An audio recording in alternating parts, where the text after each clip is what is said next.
인사드리면서 시작하겠습니다. 지금부터 이제 한 1시간 20분 동안 그 점심시간 전까지 한번 달려보도록 하겠습니다. 그 웹스 꽉 잡으시고 지금부터 약간 좀 이론이 있거든요. 그래서 중간에 이렇게 정신을 잃으시면 이제 아마 내일 안 나오실 수도 있어요. 정신 먹고. 그래서 중간중간에 어차피 이제 제가 이제 이론적인 걸 쭉 훑어보고 실습할 때 다시 한번 언급을 해드릴 거거든요. 아마 처음 이게 익숙하신 사람들이 계시겠지만 처음 이제 이론을 접하실 팬들은 막 그 말이 그 말 같고 막 헷갈려요. 막 영어에서 막 P 값이 나오고 T 값이 나오고 F가 나오고 하는데 그게 그거 같지만 이따 또 분석을 할 때 또 한 번 더 언급을 할 거니까 일단 보시고 제가 선생님께서 이해 안 가시는 부분은 중간중간에 질문을 꼭 하시고 아니면 체크해 놨다가 이따가 이제 점심시간이나 쉬는 시간 때 또 질문 주시면 답변 드릴게요. 여기서 이제 양적 연구에서는 항상 독립변인과 종속변이 이제 설정을 하는 게 이제 중요하거든요. 그래서 내가 독립변을 범주형 자료로 할 것이냐 아니면 연속형 자료로 할 것이냐 기억나시죠? 범주형, 연속형. 독립변인을 범주형으로 할 것이냐 연속형으로 할 거냐에 따라서 분석 방법이 달라져요. 이 분석 방법은 내가 어떤 자료를 세팅을 해놓고 갈 것이냐에 따라서 분석 방법을 내가 선택을 하는 거거든요. 자, 그러면 첫 번째, 독립이 범주형, 종속이 범주형일 때가 있어요. 범주형 생각나시죠? 성별 같은 거, 성별 학력 이런 거. 자, 이런 것들이 있을 때 이 독립이 만약에 명명척도라고 해볼게요. 성별에 따른 지역이 어떻게 달라질까? 이게 있을 수 있잖아요. 분석이.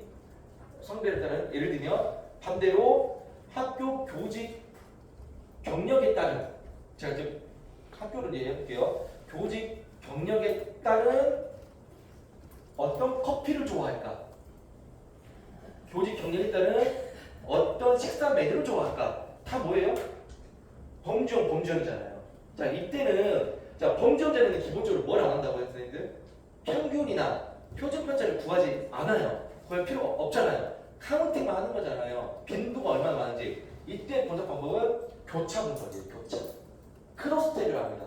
예를 들면 경력이 쭉 적어져 있고 옆에 뭐가 있겠어요? 이렇게 선호하는 음식 메뉴가 있겠죠. 그래서 뭐 예를 들면 신규 교사들은 어떤 돈가스를 좋아한다. 많이. 예를 들면 경력 교사들은 된장찌개를 좋아한다.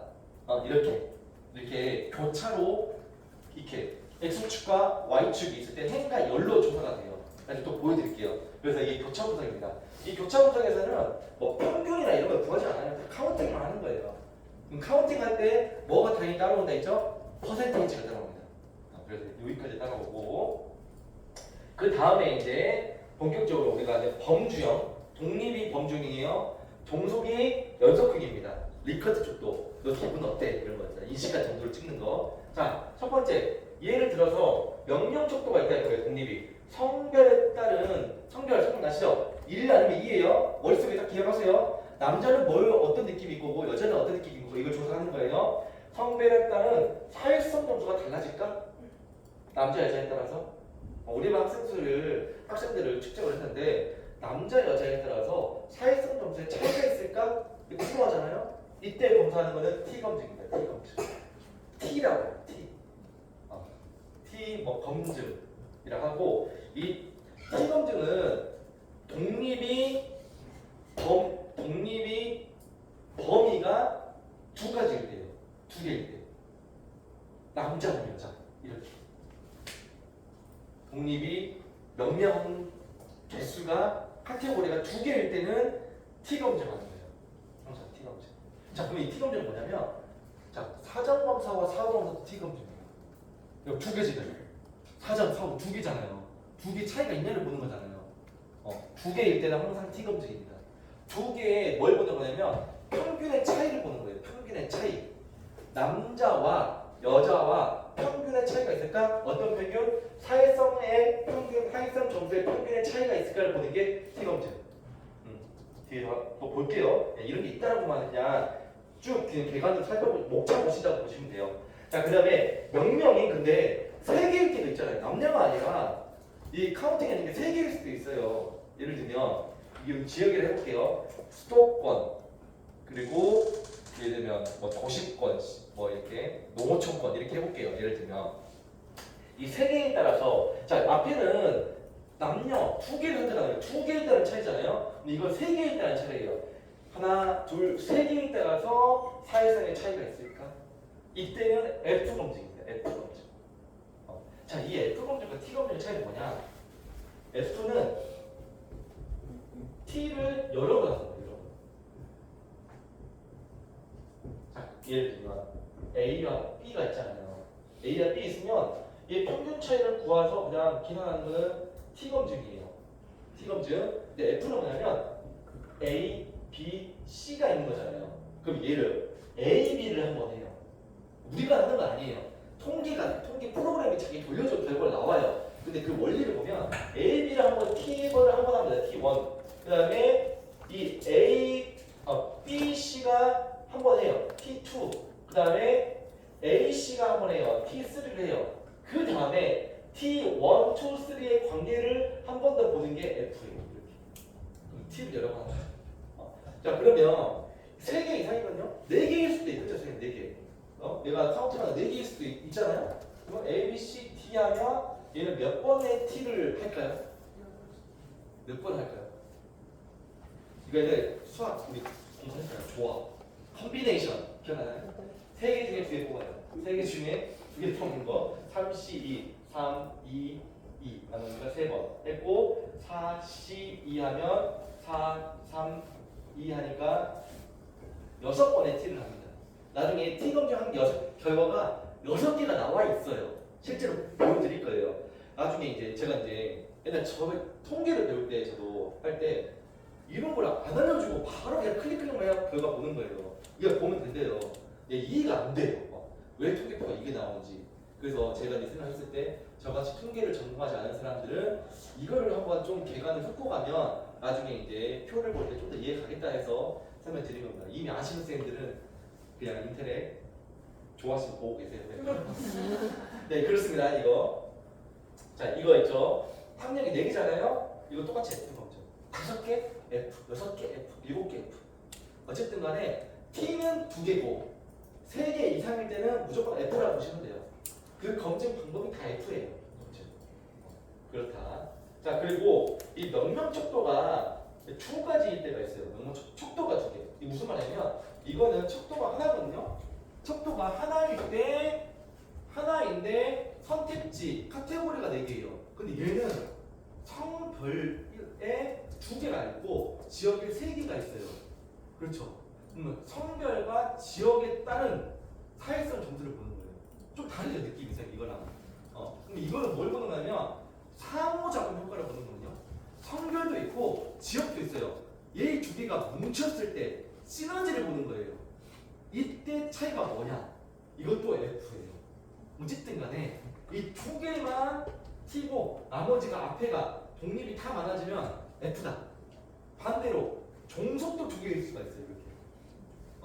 다 F다라는 거예요. 근데 이 F 검증도 이름을 좀 달리 해요. 뭐냐면 이 독립변인이 한 가지일 때는 원웨이라는 걸 붙어요. 원웨이. 한 개잖아요. 한 개. 앞에 독립이 하나일 때는 원A 아노바라는 말을 써요. 이 아노바가 약자예요. 애널리스트 아무튼 다 약자입니다. 이거. 그래서 이게 이제 통계 약자인데 우리가 원A 아노바라는 말을 쓰고 똑같은 말이 이론 일별량 분석이라는 말을 쓰고 이거 외울 필요 없어요. 그냥 나중에 이런 게 차이가 있다라는 것만 보시면 되고 그냥 다 F라고 보시면 돼요. 우리가 중요한 건 F예요. F 검증. 2개일 땐 T. 그리고 이거는 아까 종속이 2개잖아요. 선생님 종속이 2개. 2개일 때도 F거든요. 근데 이 독립이 하나니까 그러니까 기본적으로 원이 붙었죠. 뒤에가 2개일 때는 이게 M을 붙여요. 멀티플해서. 그래서 만호바라 써요. 만호바. 독립이 하나, 종속이 2개 이상. 그래서 원A 만호바. 이런 이변량 분석, 다변량 분석 이렇게 얘기를 합니다. 그리고 만약 독립이 2개일 때는 2A란 말을 써요. 2A. 독립 2개니까. 2A 종속이 하나 안 오고. 이때 자 2개잖아요. 2A 만 오고. 자 근데 실제로 분석해보면 이제 2A 이게 앞에 독립이 2개든 종속이 2개인 연구들은 거의 많이 없어요. 너무 찾아봐. 진짜 찾기 힘들어요. 저도 많이 찾아봤는데 진짜 이게 검색하는 게 더 힘들어요. 왜 그럴까요? 근데 왜 이게 이런 방법은 있지만 통계를 할 수 있지만 많이 없어요. 독립이 두 개일 때 이게 척도가 두 개일 때 종속이 두 개일 때 왜냐면 얘네들은 뭘 보는 거냐면 상호작용 효과를 보는 거거든요. 상호작용. 그러면 이 양적 연구에서는 이 척도를 내가 선정한다는 자체가 가설을 세우는 건데 이 가설은 뭐에 근거하냐면 이론에 근거하는 거예요. 이론에. 내가 그냥 마음대로 이거 미칠 것 같아 라고 하는 게 아니에요. 이게 물론 처음에 연구의 이제 동기는 이게 영향에 미칠 것 같은데 라고 시작하겠죠. 하지만 이거를 나중에 뭘 찾겠어요? 이론을 찾겠죠. 그런데 이 상호작용 효과를 찾는 게 쉽지 않아요. 왜냐면 따로따로는 의미가 있거든요. 근데 얘네 합치면 또 의미가 없어요. 따로따로. 예를 들면 사회성 점수가 성별에 따라서 사회성 점수가 차이가 있어요. 연구가가. 그리고 지역에 따라 차이가 있거든요.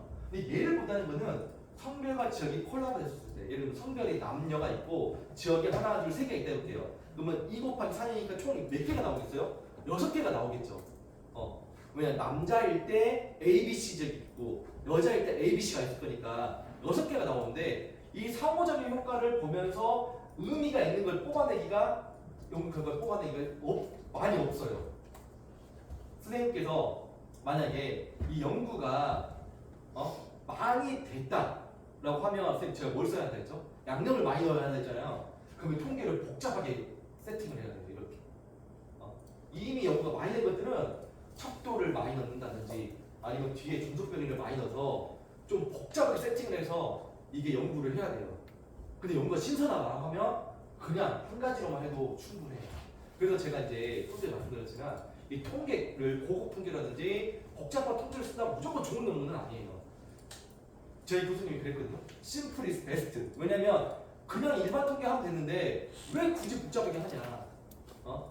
우리가 갈 때 쉽게 갈 수 있는 길을 어렵게 가면 어렵게 했다고 해서 무조건 좋은 건 아니잖아요. 쉬운 게 가장 좋은 거거든요. 심플하게 하는 게.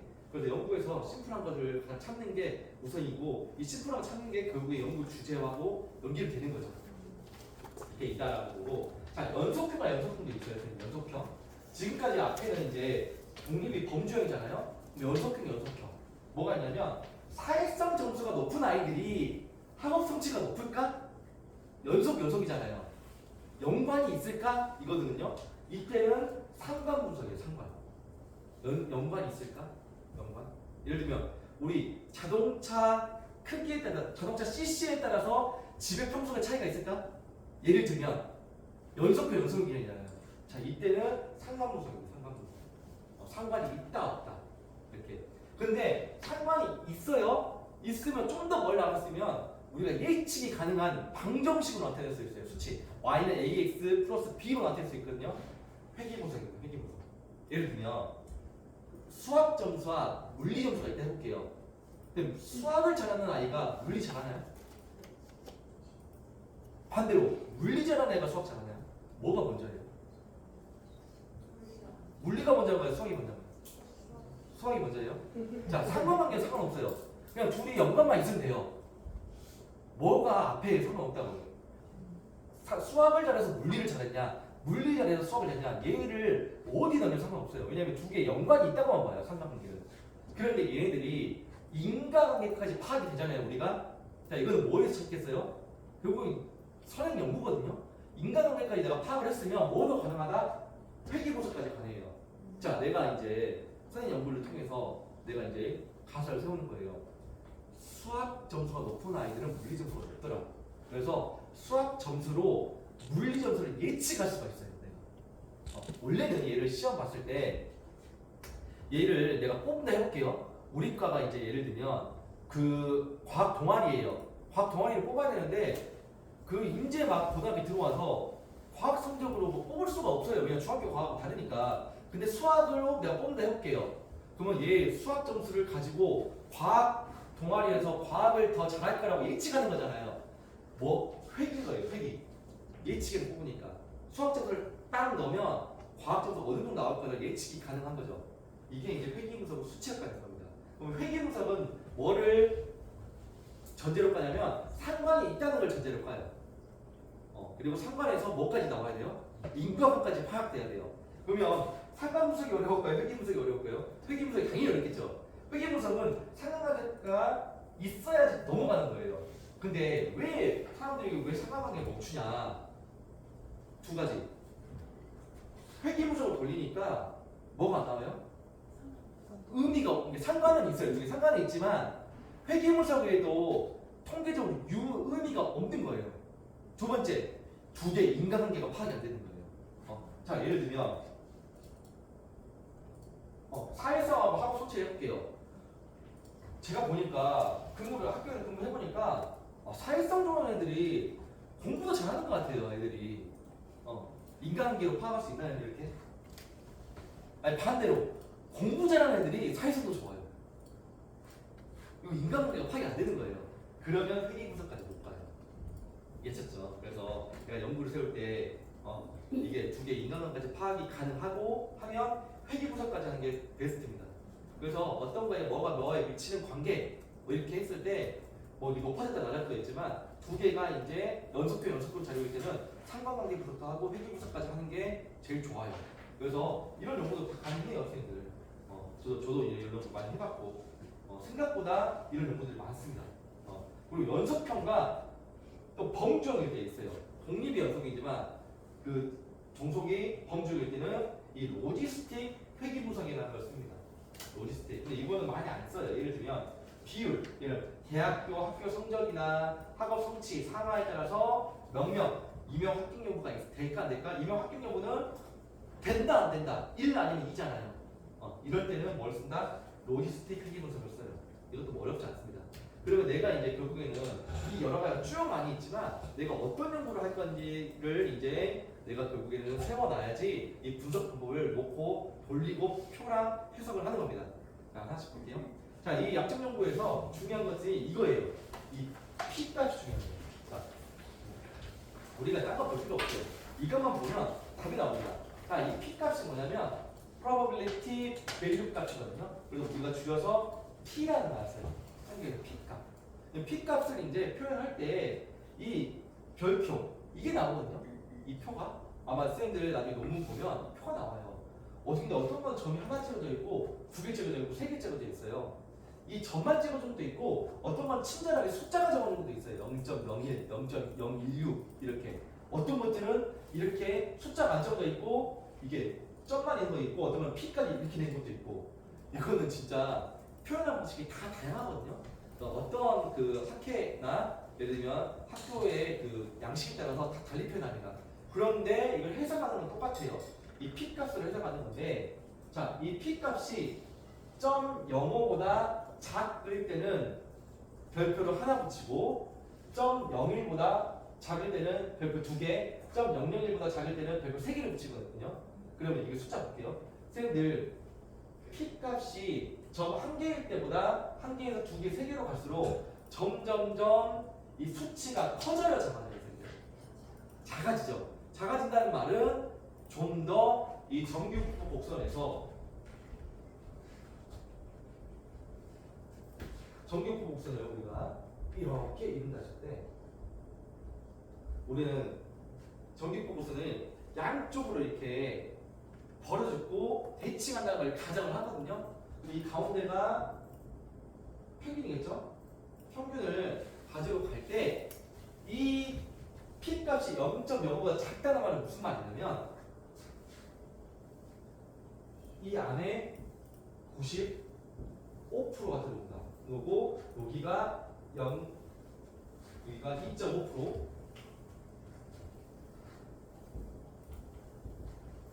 2.5%를 가정을 하고 가는 거예요. 그럼 무슨 말이냐? 어떤 거를 내가 이제 통계를 돌렸을 때 이 차이가 어디에 있을 수 있다? 여기 아니면 여기예요. 여기 아니면 여기. 양쪽. 낮거나 작거나. 이 플러스 마이너스는 그냥 방향성이기 때문에 높고 낮대 의미가 아니에요. 왜냐면 예를 들면 사전검사 사후검사 있어요. 근데 사전검사하고 사후검사 있을 때 사후검사가 점수 높아야 돼 해볼게요. 그러면 이제 사후에서 사전을 빼면 당연히 플러스가 나오겠죠. 이쪽으로 오겠죠. 근데 내가 반대로 올릴 수 있어요. 그냥 사전을 먼저 넣고 사후를 먼저 넣고 사후를 나중에 넣으면 사전을 나중에 넣으면 마이너스까지 나오겠죠. 그냥 일로 오겠죠. 그냥 뒤집어진 거예요. 이 플러스 마이너스는 이게 이제 방향성이라고 보시면 되고 어쨌든 간에 90p 값이 0.05보다 작다는 말은 양극단치에 있다는 말이에요. 여기 아니면 여기. 그 말은 내가 통계적으로 뭔가를 프로그램을 돌려서 넣었을 때 이 가운데보다는 이 끝에 있다는 확률이거든요. 끝에 있다. 그럼 끝에 있다는 의미가 무슨 말일 것 같으세요, 선생님들?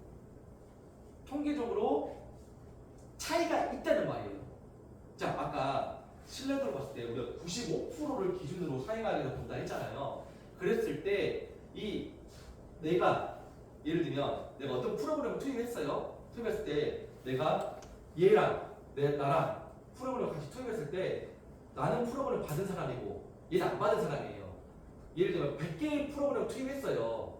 근데 받은 사람과 안 받은 사람이 95개가 차이가 없다고 해요. 같다고 할 거예요. 95개가. 이게 95개가 같다? 아무튼 95개의 공부를 했는데 95개의 성적이 같아요. 그럼 여기 있다 해볼게요. 그럼 차이가 있는 거예요? 없는 거예요? 차이가 없는 거예요. 차이가 있다는 말은 여기 같은 게 아니라 두 개가 다르다는 거를 전제로 가는 거예요. 사전과 사후가. 다르다는 거를 우리가 기준적으로 뭘로 가냐? 이 p 값이 0.0보다 작다는 거는 양쪽 끝단에 5% 안에 속한다는 거를 전제로 깔고 가는 거예요. 특이한 거죠, 특이한 거. 차이가 있다는 거. 그러니까 우리가 학교에서 이제 뭔가 수치를 뭐 쟀을 때 아이가 이제 공부 잘하는 아이들이 일반 아이들은 보통 여기에 몰려 있겠죠. 여기 잘하는 아이들이 있겠죠. 못하는 아이들이 있겠죠. 그럼 얘네들은 뭔가 일반적인 아이들과 보다 다른 아이들이잖아요. 다른 아이들은 뭔가 지금 현재 하고 있는 것과 달라서 차이가 있다는 걸 전제를 갖고 가는 거니까 이 통계값에서는 우리가 이 p 값이 0.05보다 작다는 의미는 여기에 속한다라는 거고 통계적으로 의미가 있다라는 거를 우리가 깔고 가는 겁니다. 좀 더 뒤에 거를 보면서 말씀드릴게요. 그러면 여기서 0.02는 뭐겠어요? 99%잖아요. 좀 더 극대치를 더 가는 거예요. 여기 이렇게 여기가 99%가 되는 겁니다. 그럼 여기는 몇 프로? 0.5%, 0.5%. 그러면 더 어때야 되겠어요? 더 극단으로 가겠죠. 더 차이가 심해야 될까요? 아니면 차이가 더 약해야 될까요? 얘네들은 더 차이가 더 심해야 되겠죠. 뭐 사전검사, 사후검사가 차이가 더 많이 이게 평균 차이가 있으면 있을수록 이 p 값이 커질까요? 낮아질까요? 작아지겠죠. 차이가 있으면 있을수록 그런 의미입니다. 좀 헷갈리시죠? 좀 뒤에 볼게요. 이제 뒤에 또 나옵니다, 선생님들. 통계적으로 의미가 있다. 유의미하다는 말은 같은 말입니다. 유의미한 차이를 보인다는 차이를 보인다. 의미가 있는 차이를 보인다. 사전검사, 사후검사가 평균의 차이를 보인다. 연구사기가 타당하다. 정두포 곡선 안에서 벗어나 있다. 이 말이랑 같은 말이에요. 벗어나 있다. 자, 이 표가 나오죠. 제가 이제 그리다가 이제 이거 그린 건데 이게 이제 정확히 보면 이 n 값이 평균이고 함수를 그렸을 때 이 시그마가 표준 편차가 아니었어요. 표준 편차. 표준 편차입니다. 이 정규폭 곡선을 그릴 때는 이 표준 편차 값이 필요하거든요. 통계에서. 그러면 1표준 편차는 플러스 1표준 편차, 마이너스 1표준 편차, 플러스 마이너스예요. 그럼 플러스 마이너스 1표준 편차는 어디 속하냐면 약 68.3% 안에 들어가요. 여기. 그리고 플러스 마이너스 2표준 편차는 95.4%에 들어가요. 이렇게. 그러면 우리가 통계적으로 p 값이 별표 하나 0.05보다 작다는 거는 표준 편차보다 2개보다 더 벗어나 있다는 말이에요. 더 차이가 있다는 말. 이해하셨죠? 그러면 더 차이가 있으면 뭐 해야 돼요?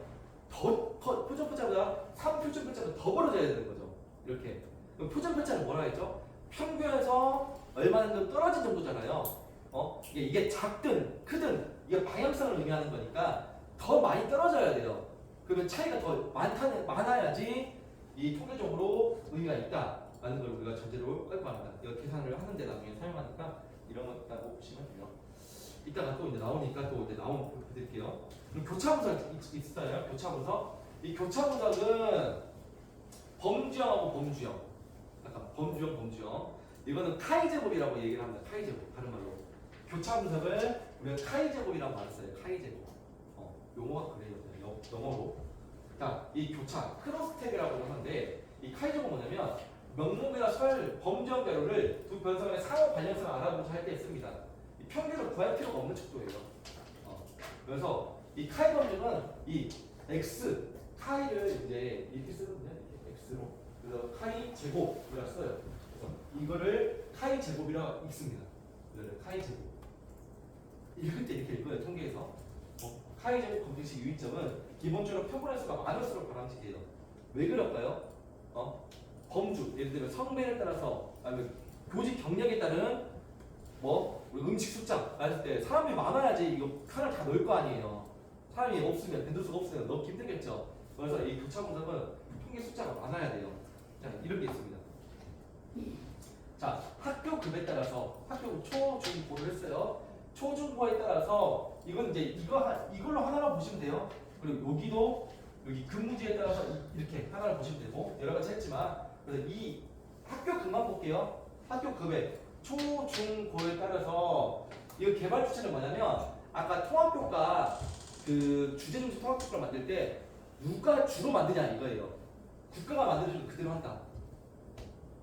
지역이 만들어주는 거 그대로 한다. 학교가 만들어주는 거 한다. 학년이 만들어주는 거 한다. 크게 만들어주는 거 한다. 이거거든요. 이렇게 봤을 때 학교 급에 따라서 이 뭔가 그 주제를 통합 교과, 주제중심 교과를 만들 때 국가가 하는 거 그대로 하는 거는 초등학교는 전체에 국가가 하는 거는 74명. 그래서 28.8% 했다. 28% 했다. 지역은 12명, 4.5% 했다. 그리고 퍼센테이지만 나와요. 이렇게 초, 중, 고 퍼센테이지만. 그렇죠, 이렇게. 그런데 이 카이 제곱 통계치를 쓰면 뭐가 나오냐면 카이 제곱 값이 나와요, 여기. 카이 제곱 값. 숫자가 52.644, 뒤에 8 이렇게 나오는데 이거는 그냥 통계 결과를 나오면 그대로 넣으면 돼요. 그러면 이 카이 제곱 이 값이거든요, 값이. 이 값을 이제 나중에 구해보면 그 값을 그대로 넣으면 되는데 우리가 제일 알아야 될 게 뭐냐면 논문을 읽고 해석할 때 이것만 보시면 돼요. 이거 별표 3개잖아요. 3개면 아까 어떤 의미였죠? P값이 0.001보다 작다. 이거 의미가 있는 자료예요? 없는 자료예요? 있는 자료죠. 그럼 이 자료는 학교 급에 따라서 개발 주체의 차이가 있다라는 거를 우리가 통계적으로 의미 있다는 거를 우리가 이제 이걸 보고 알 수 있는 거죠. 자, 이 DF는 자유도라고 해요. 자유도. 선택할 수 있는 개수거든요. 자유도를 구하는 공식은 이 X축과 독립과 종속이 있을 때 카운팅, 독립에 있는 카운팅 n-1 곱하기 n-1 이렇게 구하거든요. 그래서 3개잖아요. 3 빼기 1, 2 하나, 둘, 셋, 넷, 5개잖아요. 5 빼기 1, 4잖아요. 2 곱하기 4, 8 이렇게 나옵니다. 뒤에 8. 근데 이것도 선생님 구할 필요 없어요. 나중에 통계 돌리면 그냥 딱 나옵니다. 이것도 나와요. 근데 우리가 알아야 될 거는 이거 별표값. 이거 알면 돼요. 만약에 이제 이 52.644가 어떤 의미일까 라는 거를 이제 알고 싶잖아요. 이 아까 여기 T값에서는 이 표준표차 값에 따라서 이 P값을 구해놓은 표가 있어요. 표가. 옛날에 쌤들 수학의 정석 보시면 탄젠트가 코사인 값하고 뭐 평균값하고 뒤에 수학 정석 다 보셨죠? 쌤들. 안 보실 척 하지 마시고 뒤에 보면 막 숫자 엄청 나오잖아요. 막 이렇게 이미 구해놓은 값이 있는데 그 값의 의미거든요. 그럼 예를 들면 여기에서 이 카이제곱 값은 이 카이제곱 값이 예를 들면 이 숫자 52.644일 때는 확률이 P 값이 0.00 몇이다라고 이미 계산해 놨어요. 통계학적으로 그 숫자가 나와요. 그걸 가지고 이제 우리가 여기에 0.00몇 이걸까지는 쓸 필요가 없으니까 우리가 알고 싶은 건 뭐예요? 별표 하나나 두 개냐 세 개만 있으면 돼요. 그래서 좀 더 간소화해서 이렇게 표기를 한 거예요. 이렇게. 그래서 이 52.644가 어떤 의미냐? 라고 했을 때 이 카이제곱 값을 이걸 가지고 얘를 통계적으로 막 계산하니까 이 값이 나왔고 이 값에 이제 표에 집어넣으니까 카이제곱과에서 52.644의 표를 집어넣으니까 통계값은 몇이다라는 게 이미 나오는 값입니다. 이게 이제 SPSS가 딱 우리가 클릭만 하면 구해주는 거예요. 그럼 거기에 이제 표에 나오는데 내가 원하는 값만 딱 쓰는 겁니다. 이렇게. 자, 이거 볼게요. 두 개죠. 2 빼기 1이니까 1. 5개니까 4. DF가 뭐가 나오겠어요? 4가 나오겠죠. 이것도 이제 어때요? 별표 2개죠. 별표 2개도 0.01보다 작으니까 통계적으로 학교 근무지에 따라서 개발 주체 차이가 있는 게 의미가 있다. 자, 근데 얘는 어때요? 별표가 있어요, 없어요? 없죠. 없다는 말은 이거 뭘 이제 가져갈 수 있는 거예요? 이거 직급에 따라서는 개발 주체의 차이가 없네. 유의미하지 않네. 나중에 기술할 때 어떻게 하겠어요? 내가 배경면에 따른 개발 투표 측면에 따른 차이를 이제 타이 검증으로 검증을 해보니까 학교 근무지는 유의미했다. 차이가 있었다. 하지만 직급과 경력은 차이가 없었다라고 기술할 수 있는 거죠. 이렇게.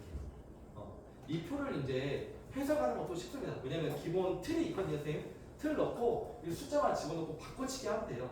요즘에 바꿔치기가 더 쉬워요. 재민아이한테 틀 집어넣고 숫자 뒤에 뭐 나왔고 뭐 나왔는데 이거 가지고 이제 그대로 써달라고 하면 다 써줘요. 그래서 그런데 내가 숫자가 이 P값이 뭔지를 알아야지 우리가 바꿔달라 하더라도 가지고 우리가 맞게 썼는지 틀리게 썼는지 알 거 아니에요. 그래서 이 통계를 구하는 공식은 모르더라도 결과값 나온 걸 가지고 우리가 해석을 할 수 있어야 되잖아요.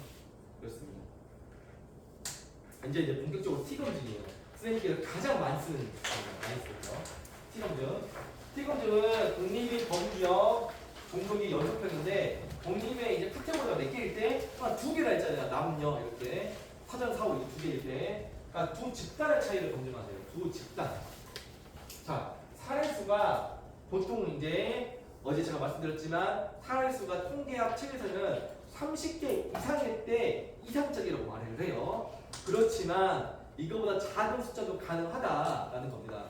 가능하다 하고 실제로 돌려보면 거기 또 숫자가 나와요. 작은 숫자 돌렸을 때 이게 이제 통계적으로 의미 있냐 없냐를 또 수치가 나온 게 있거든요. 그걸 보고 우리가 판단하시면 돼요. 자, 숫자가 작아지면 작아질수록 뭐가 낼 확률이 높다? 이 정규 곡선에 퍼지지 않을 확률이 높잖아요, 학생들. 딱 계산 우리가 상식적으로 생각해보면 숫자가 많으면 퍼질 건데 숫자가 작아지면 듬성듬성 있으니까 퍼지지 않을 것 같으니까 이게 좀 힘들다라는 거고 이 모집단의 평균을 추정하는데 모집단은 원래 집단이죠. 이 원래 집단을 추정하는데 표집된 표본 예를 들면 표집됐다는 말은 우리 반 학생을 대상으로 하지만 초등학교 3학년을 대상으로 하지만 원래는 전국에 있는 3학년을 대상으로 하는 게 맞잖아요. 내가 프로그램이 맞는지 틀린지 하면 그래서 이 모집단을 추정하는데 의미가 있다는 거고 이 여기서 이 분산 구성이라는 거는 두 집단 이상의 동수권에 대한 평균값 차이를 검증하는 거다. 이거는 이제 F 검증 아까 말씀드린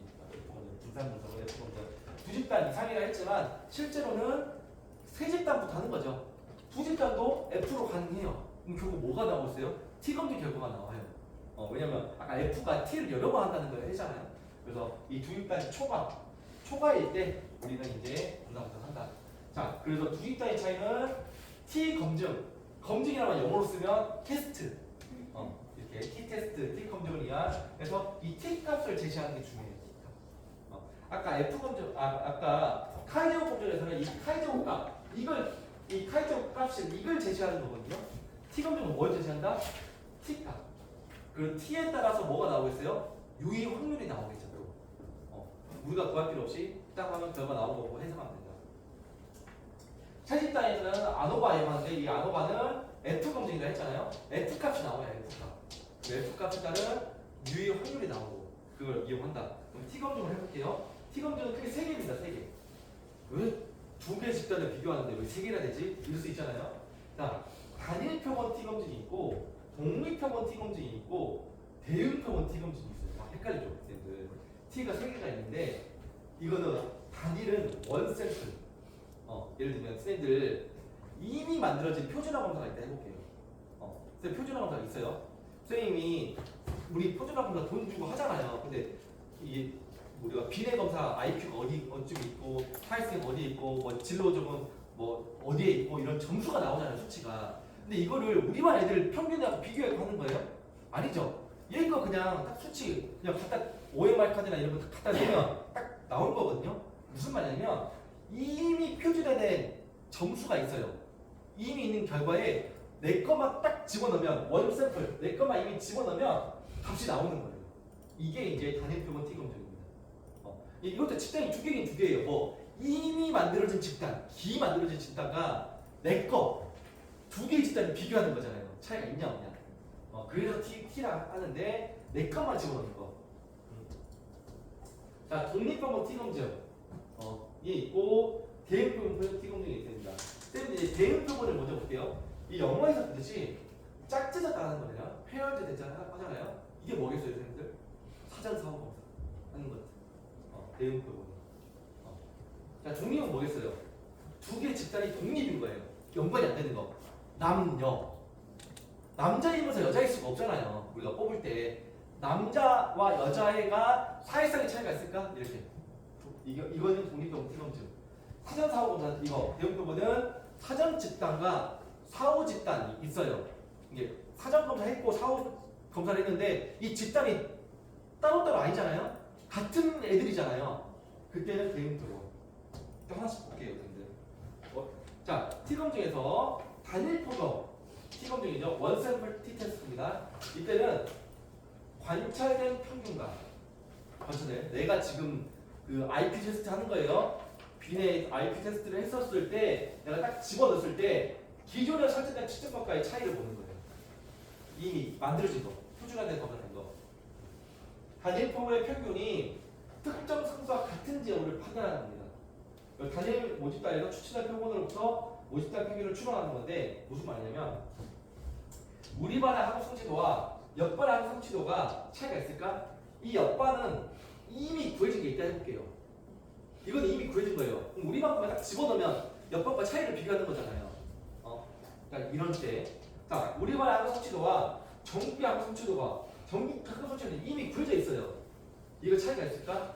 이렇게 딱 보는 거죠. IT 테스트도 마찬가지거든요. 우리 반의 학생들의 사회성 검사 점수와 전국에 이미 구해진 사회성 검사 척도가 있다 해볼게요. 도구가. 거기에 차이가 있을까? 이렇게 보는 겁니다. 자, 표가 이렇게 나옵니다. 사회성 점수에서 단위표 T검증은 이미 사회성 점수가 이미 있어요. 이미 있고 이 테스트 밸류라는 것이 기본값이에요. 기본값. 100점이 이제 기본값이라고 이제 우리 IQ도 테스트 밸류가 100이잖아요. IQ도 100이면 평균인 거잖아요. 그렇게 넣었을 때 우리 반거 넣어보니까 평균이 우리 반거에 109.15점이 나왔어요. 표준 편차가 18.644고 DF가 38이고 T 값이 마이너스 4.57 나왔어요. 그럼 우리는 이제 뭐가 중요하다? 이 P 값 중요해요. P가 0.077 나왔죠. 자, 0.05보다 작은가요? 큰가요? 커져. 그러면 얘 통계적으로 유의한가요? 유의하지 않나요? 유의하지 않아요. 자, 무슨 말이냐면 우리 반의 사회성 점수는 기존에 만들어진 사회성 점수와 통계적으로 유의하지 않다. 차이가 없다. 라고 보는 거예요. 근데 누가 이거 질문하세요? 평균이 높아지지 않았어요? 평균은 높아졌죠. 평균이 높아졌지만 유의하지 않다는 말은 통계적으로 차이는 없다는 말이에요. 평균이 높아진 것과 낮아진 것과 통계적으로 의미 있다 없다는 또 다른 말이에요, 선생님들. 자, 그러면 이 말은 우리가 어떻게 해석할 수 있냐면 이 평균이 높다는 거를 그래도 평균이 높지 않아? 이럴 수 있잖아요. 그런데 차이가 있다는 말은 아까 표준 편차를 구했잖아요. 표준 편차 구했죠? 18.64잖아요. 18.64. 아까 95% 이상 넘으려면 이거 표준 편차가 이 표준 편차보다는 두 개를 가야 한다 했잖아요. 그러면 100점보다 오른쪽으로 18 곱하기 2 왼쪽으로 18 곱하기 2보다 벗어나 있어야 돼요. 평균이. 이해하셨나요? 무슨 말인지? 아까 뭐예요? 집중하셔야 돼요. 여기 보면 여기 평균이 있고 이 95.4% 안에 들어오는 것들은 플러스 마이너스 이 표준 편차 범위 안에 있으면 95.4% 안에 들어오는 거예요. 그러면 얘네들이 통계적 의미 있으려면 어디 있어야 돼요? 이 안에 들어온 게 아니라 바깥쪽으로 벗어나야 되거든요. 그럼 이 표준 편차보다 더 커야 되는 거잖아요. 이렇게 작거나. 이해하셨나요? 그거를 봤었을 때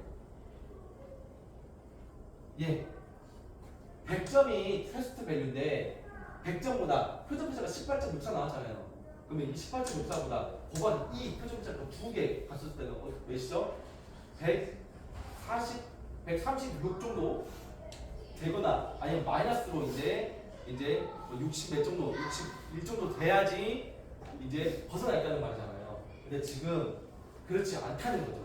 우리가 아이들의 대부분 평균들이 집단들이 그렇기 때문에 이 P값이 유의미하지 않다는 결과가 나오는 거예요. 그럼 해석할 때는 어떻게 하냐?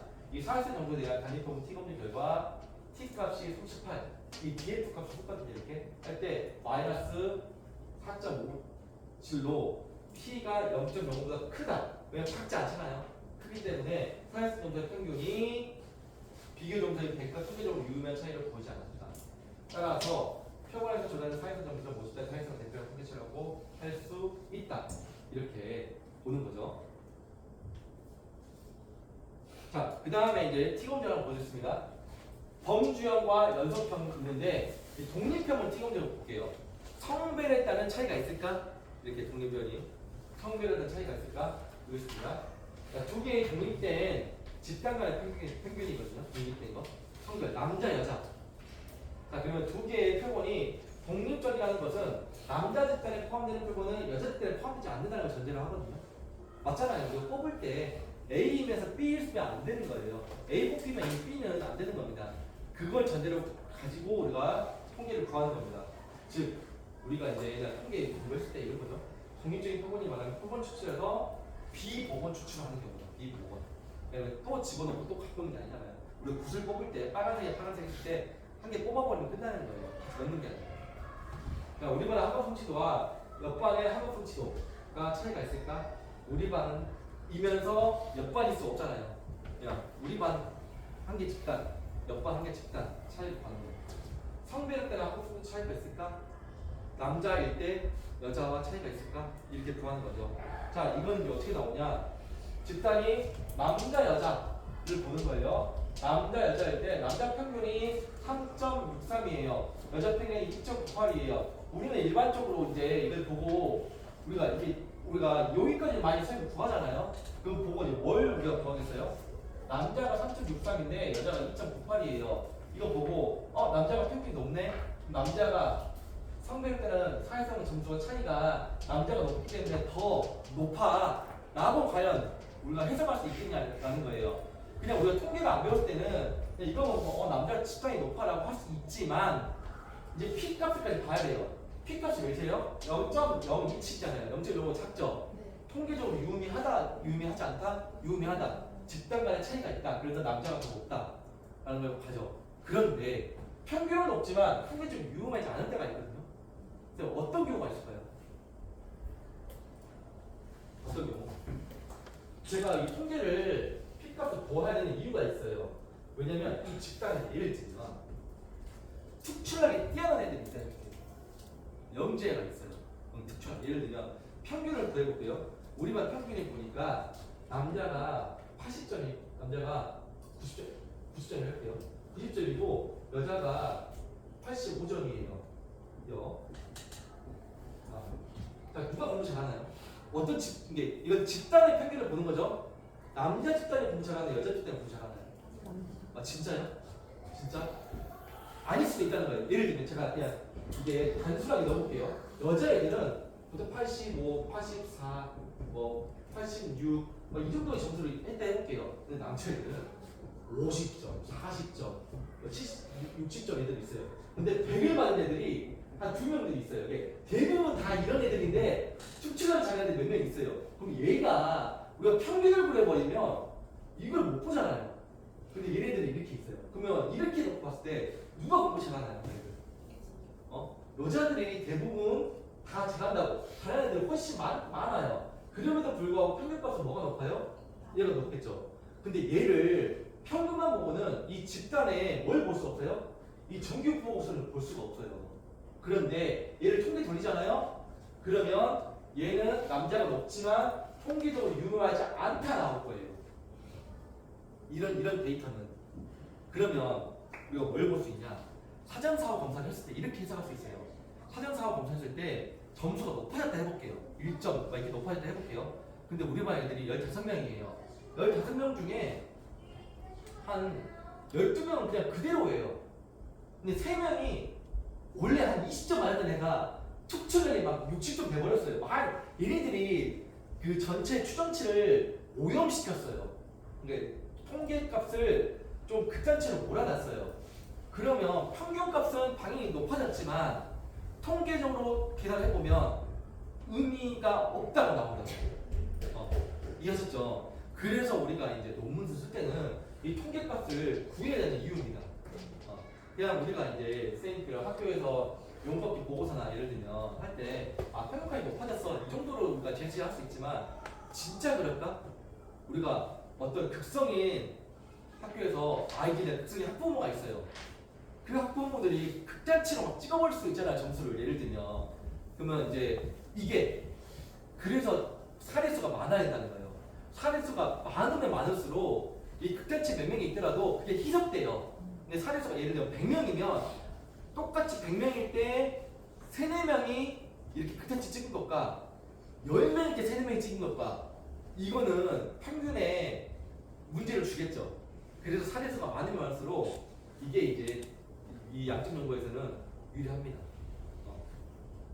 그래서 이제 제가 좀 극단적으로 좀 쓰긴 했지만 이 P값을 봐야 되는 이유가 여기에서 가져오시면 생각하시면 되겠습니다. 자 이제 이거 볼게요. 대응표현 볼게요. 이 대응표현은 사전검사, 사후검사잖아요. 우리가 그냥 크기가 생겼을 때 얘는 아까 독립표본은 집단이 달랐어요. 남자, 여자. 얘는 뭐죠? 동일 집단이에요. 동일 집단. 집단이 같습니다. 우리 반을 대상으로 하는데 원래 우리 반의 사전 검수와 사후 검수를 점수를 보는 거죠. 이 동일 집단을 얻은 두 평균값 차이예요. 이 방법은 동일 집단이 상이한 처치를 받는 집단 내 설이에요. 집단 내 설이에요. 집단 내 설이에요. 왜냐면 집단이 같으니까. 그러니까 독립표본 T검증은 대표적인 집단 간 설계입니다. 집단 간. 이거 무슨 말인지 이해하셨나요? 독립은 집단이 같나요, 다르나요? 그러니까 앞에 거 맞아. 남녀 집단이 다르잖아요. 집단 간 설계. 얘는 집단이 같잖아요. 우리 반 안에서 사전검사, 사후검사 하잖아요. 집단 내 설계. 뭐 이거는 뭐 알 필요 없으세요. 어쨌든 간에 이런 거죠. A 프로그램 적용 이후 학생들의 창의성을 올랐을까? 이런 거죠. 사전검사, 사후검사. 자, 근데 얘네들은 뭐가 중요하냐면 처음에 내가 이제 통계를 점수를 모을 때 딱 봤을 때 이건 페어지잖아요. 딱 페어 매칭이 돼 있어야 돼요. 자, 예를 들면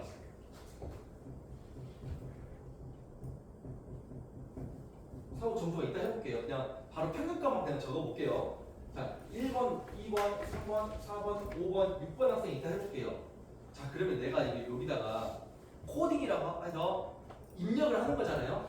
이거 통계 엑셀에 입력을 해본다 해볼게요. 입력할 때 어떻게 입력을 해야 되냐면, 자, 1번 학생이 있어요. 1번 학생 사전검수 점수가 10점이에요. 그 사후검수가 20점이에요. 이렇게 엑셀에 집어넣어줘야 돼요. 이렇게. 2번은 예를 들면 5점, 4점, 4점, 10점, 11점, 20점 이렇게 딱 집어넣어줘야 돼요. 무슨 말 아시겠죠? 그러면 얘 사전공부 사후공부 할때 선생님들 얘네들 점수 넣기 전에 그 조사 시킬 거 아니에요, 선생님들.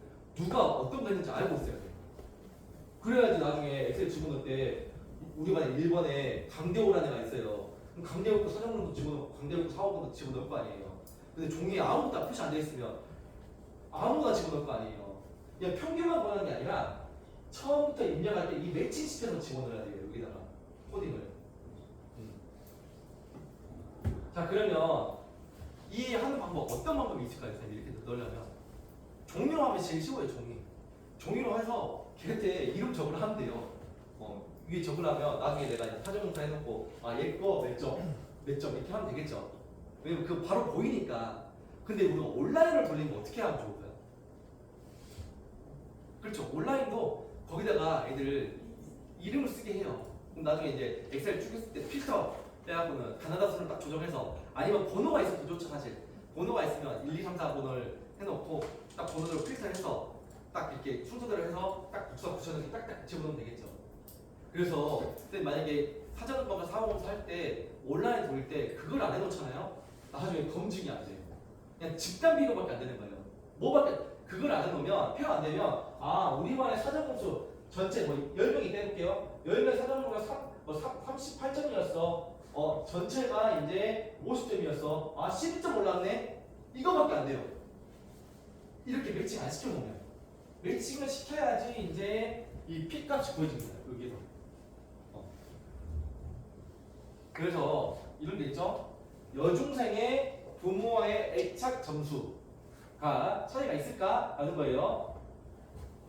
자, 부와의 애착과 모의 애착 차이가 과연 있을까? 라는 거고, 여중생이. 이때 보면 평균이 49.28, 50.87 있을 때 다 볼 필요 없이 뭐만 보면 된다? 이 T값만 보면 된다. 여기서 점 3개 있죠? 별표 3개. 별표 3개 있다는 말은 차이가 있다 없다? 차이가 있다. 매우 차이가 크다는 말이죠. 그 말은 이제 차이가 큰데 이제 해석을 가는 거죠. 자, 우리가 P값, 이 T값이 있는 거죠. 이게 P값이거든요. P. 이게 이제 의미가 없잖아요. 처음 해석할 때 뭐부터 보는 거냐면 이 별표부터 보는 거예요. 의미가 있어야지 해석이 들어가는 거예요. 통계적으로 의미가 없으면 해석할 필요도 없어요, 선생님들. 왜냐면 통계적으로 의미가 없는데 굳이 해석할 필요가 없는 거죠. 아, 통계적으로 차이가 있다. 구체적으로 살펴보면 여중생의 모와의 애착이 부와의 애착보다 더 평균적으로 점수가 높았다. 이렇게 기술하는 거예요. 이제 F는 보겠습니다. 자, 이제 F는 독립이 아까 카운팅 되는 독립이 이제 카테고리가 몇 개 이상이라 했죠? 2개 이상, 이 3개부터 이 F 검증을 돌리는 겁니다. 2가지 이상의 조건을 가진 실험 설계에 나온 자료를 확인할 수 있다. 여러 번의 T 검증을 한 번에 처리하는 거예요. 2개씩 T를 여러 번. 집단이 셋 이상이 됐으면 상대수로 관계치 않는다. 그 다음에 이제 사후 검사를 해요. 사후 검사. 사후 검사는 뭐냐면 이 F를 검증해놓고 나중에 T를 여러 번 돌리잖아요. 그 결과값을 제시하는 게 사후 검사예요. 원래 얘 돌리면 T 값이 여러 번이 안 나오고 바로 F 하나만 나와요. 그런데 이 집단이 3개라면 A, B, C라면 A, B, A, C, B, C 한 걸 따로 표현을 해주면 좋잖아요. 구체적으로 그게 이제 사후 검사를 일반 사회가 통계하기 위해서는 이 검사를 씁니다. 쉐페 검사를 써요. 쉐페. 읽을 때 쉐페라고 있더라고요. 근데 영어는 이렇게 써요.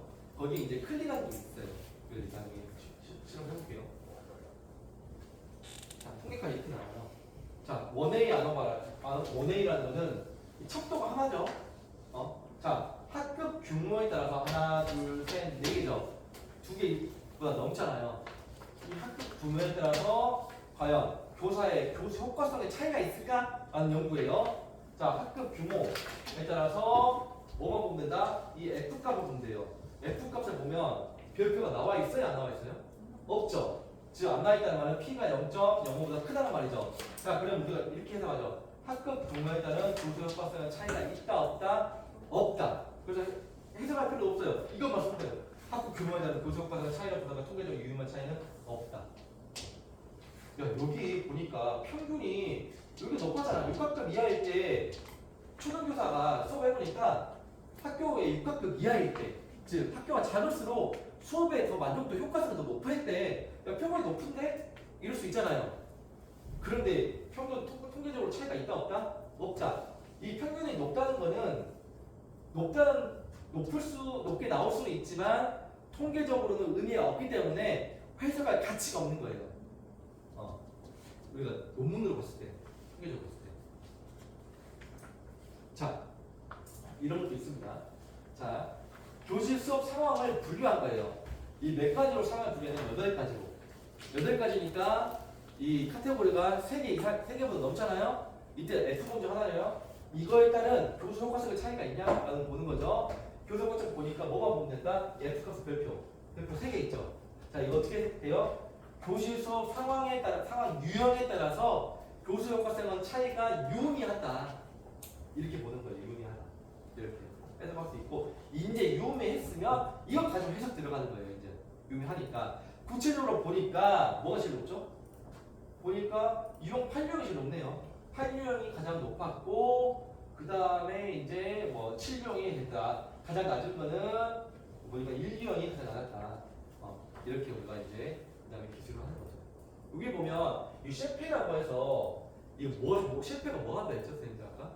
T 검증을 여러 번 한다 했죠? 이 8개니까 T 검증을 몇 개 하는 거냐면 8, C2, 8, 7, 2에서 28번의 T 검증을 해놓은 결과예요. 그런데 28번의 T 검증을 했었을 때 의미 있는 결과만 여기다 진술한 거예요. 나중에 또 진술하는 결과도 제가 거기서 또 말씀드릴게요. 자, 이거 해석해 보면 이 8 유형이 2, 3, 5, 6, 7보다는 유의미했다. 이게 무슨 말이냐면 T 검증 딱 한 거예요. 왜냐면 T 검증 했을 때 1과 2가 1, 2만 있으면 둘이 T 검증이죠. 1, 2의 차이가 있을까? 1, 3의 차이가 있을까? 7, 8의 차이가 있을까? 이 표시예요. 보면 이 7, 8과 비교한 거예요. 7, 8과 비교했을 때 8은 유형은 7보다 확실하게 커. 유의미한 차이가 있어. T 검증 의미가 있어. 이 표시예요. 자, 그러면 이 8은 7만 의미가 있는 거 아니라 뭐도 있다? 2하고도 의미가 있고 3, 5, 6, 7 의미가 있다. 근데 얘 7은 앞에 보니까 또 1보다는 2, 3, 5, 6, 7, 8이 다 의미가 있었다. T검증 한 건 의미 있는 것만 내가 쭉 해석 공고 표를 보고 뽑아낸 거예요. 이것도 시간이 오래 걸려요, 선생님들. 왜냐면 그 T검증 여러 배 28개 있을 거 아니에요. 28개 보고 눈 빠지게 봐서 의미 있는 것만 내가 숫자 써줘야 되거든요. 이렇게. 그래서 이거는 7과 5, 7집단과 7과 5 T검증 했을 때 7이 5보다 의미가 있었다. 이거는 4와 5 했을 때 4가 의미가 있었다. 2와 4 했을 때 2와 4는 의미가 있었다. 이 안에 들어간 것들은 서로 의미가 없는 것들이에요. 그냥 컴바라 되어 있잖아요. 얘네들은 그냥 서로 통계적 의미가 없는 것들. 이렇게. 또 나머지 의미가 없는 것들은 기술하지 않죠. 이렇게 있다. 자, 이제 상관 볼게요. 아까 이제 2A 만호가도 있었고 뭐 만호가 있었는데 그거는 제가 이제 좀 생략을 할게요. 왜냐면 그 실습을 일단 안 할 거고 그건 이제 나중에 이제 결과만 좀 보여드릴게요. 상관이라는 건 뭐였죠, 선생님들? 독립과 종속이 있을 때 연속형, 연속형 속에 상관이 있다, 없다 이것만 보는 거잖아요. 자, 그러면 우리가 상관이 있다, 없다는 뭐에서 가지냐면 플러스 마이너스 1 범위 안에만 속해요. 플러스 마이너스 1. 자, 이 상관의 개수가 나오는데 이 상관 개수는 뭘 가져간다? 플러스 마이너스 1이에요. 근데 이 플러스 마이너스 1이 뭐냐면 이 값이 기울기예요. 기울기. 기울기. 수학 그 옛날에 2차 방정식 기억나시나요? y는 ax 플러스 b 쓸 때 이 a 값이 기울기잖아요. 자 1이라 해볼게요. 그럼 y는 x인 거죠. 이거 그냥 0으로 치고 자 y는 x라면 이거 무슨 말이죠? y 값하고 1이 x 값이 같은 거예요, 틀린 거예요? 완전 같은 거죠. 완전 상관. 둘이 똑같으면 1. 자, 마이너스 a가 마이너스 1이라 해볼게요. 이건 뭐죠? 완전 반대로 가는 거. 마이너스 1. 그러면 자, 통계치는 이제 상관관계는 플러스 마이너스 1 범위 안에 왔다 갔다 하는 거예요. 자, 여기는 플러스 마이너스는 많고 크다 정도가 아니라 방향성이에요, 방향성. 플러스는 정적이냐, 마이너스는 부적이냐. 이게 x가 커짐에 따라서 y가 작아지냐, x가 커짐에 따라서 y가 같이 커지냐 이 차이입니다. 변수의 관계만 본다. 그래서 두 변인 간에 한 변이 변하는 따라 다른 변이 어떻게 변하는 정도, 변수 관계성을 보고 두 변인의 상관 정도가 높으면 높을수록 한 변인을 알 때 다른 변인을 보다 정확하게 예언할 수가 있다. 이게 무슨 이해하시죠? 그러니까 수학과 물리 점수의 상관관계가 있다 없다? 상관관계가 있다고 난 전제하는 거예요. 상관관계가 높으면 높을수록 물리 점수를 가지고 수학 점수가 더 연관이 많이 있겠죠. 자, 우리가 현역적으로 생각해 볼게요. 자, 수학 점수에 물리 점수가 상관이 높을까요? 미술 점수가 상관이 높을까요? 제가 모르겠어요. 모르겠지만 우리가 그냥 상식적으로 보면 물리 점수가 뭔가 수학과 연관이 더 있을 것 같잖아요. 상관이 높다. 이렇게 볼 수 있는 거죠. 자, 이거를 보면 상관계수는 릴레이션이라고 해서 R 값을 써요. R, 상관관계. R 값 쓰고 이 R은 플러스 마이너스 1 범위 안에 속한다 라는 거예요. 자, 나노바 방금 F 검증 했잖아요. 이게 변수 간의 인과성을 검증하는 대표적인 방법이라면 상관은 변수 간의 관계만 보는 거예요. 관계만. 상관이 관계가 있다 없다. 제가 이제 아까 말씀드렸죠. 얘네들이 근데 뭐가 먼저인지를 모른다 했잖아요. 상관에는. 왜냐면 수학 점수가 뭔지 물리 점수가 뭔지는 몰라요. 얘가 파악이 되면 어디까지 넘어간다? 회계까지 넘어가요. 이제 자 상관은 뭐만 본다? 변수 간의 관계만 본다. 수학을 잘하는 사람은 물리도 잘한다고 한다면 이는 수학 성적과 물리 성적 사이에는 양의 상관관계가 존재하는 걸 말한다. 하지만 인과관계가 존재하는지 아닌지는 몰라요. 할 수도 있고 안 할 수도 있다. 만약에 인과관계가 존재하면 회기까지 넘어가고 존재 안 하면 여기서 멈추고. 자 이렇게 나옵니다. 자 1부터 볼게요. 자 완전 상관이면 이렇게 이쁘게 그려지겠죠, 선생님들. 똑같으니까. 완전 마이너스 1이면 이렇게 또 이쁘게 그려지겠죠. 자 그리고 p 값이 p가 아니고 r 값인데 r이거든요. 그래서 이 r 값이 r이 0.8 정도 되면 그래도 이제 좀 숫자가 크잖아요. 그러면 이렇게 좀 몰려 있겠죠. 0.6이면 또 이렇게 몰려 있겠죠. 근데 만약에 0이면 그냥 난사되어 있는 거예요. 이렇게 상관이 없고 0.5면 이게 1에서 숫자가 절대값이 작아질수록 이렇게 더 퍼져서 난사되어 있겠죠. 이렇게 파악하시면 되겠습니다. 자 그러면 우리는 이제 연구를 할 때 기준점이 중요하잖아요. 자 상관관계는 몇을 기준으로 보냐? 0.6입니다. 0.6. 선생님 표시하세요. 어디로? 여기 0.6을 기준으로 가면 이거를. 자 0.6 이상이면 우리는 통계적으로 상관관계가 의미가 있고 이걸 논문에 쓸 정도가 돼요. 논문에 쓸 정도가. 그러면 이렇게 말해요. 누가 0.57은요 안 되나요? 사실 0.6보다 작잖아요. 그런데 상관이 있긴 있어요.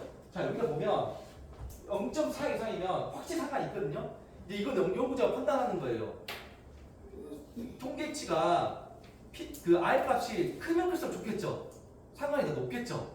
하지만 이게 좀 작다고 해서 아예 무시할 정도는 아니거든요. 이 R 값이라는 것은 어느 정도 상관이 있어요. 0.4 이상이면. 그래서 연구자가 판단했을 때 그걸 4 이상이어도 쓸 수가 있으면 쓰는 거예요. 근데 0.6보다 작잖아요. 그러면 뭘로 뒷받침해야겠어요? 기존 선행 연구들에 아니면 내 연구자 통찰력을 발휘해서 내가 이런 다른 것도 보완하는 거죠.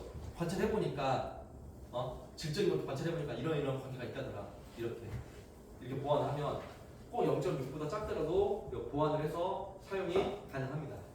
아시죠, 선생님들? 그래서 이 R 값은 이렇게 이제 우리가 가지고 있고 기준점. 제가 기준점이라고 하는 것은 통계에서 말하는 통계책에서 말하는 기준점이에요. 통계책에서는 0.6을 기준점으로 봐요. 0.6을 플러스 마이너스 0.6이면 그래서 상관이 있고 그리고 통계에서 논문을 쓸 수 있을 정도가 된다라고 0.6을 기준적으로 제시를 하고 있습니다. 자 그래서 이제 그 상관관계는 이렇게 표로 만들어져요. 뭔가 삼각형처럼 만들어지죠. 밴드를 삼각형처럼. 자, 삼각형을 보면 뭐 있냐면 이 x축과 y축을 봐볼게요.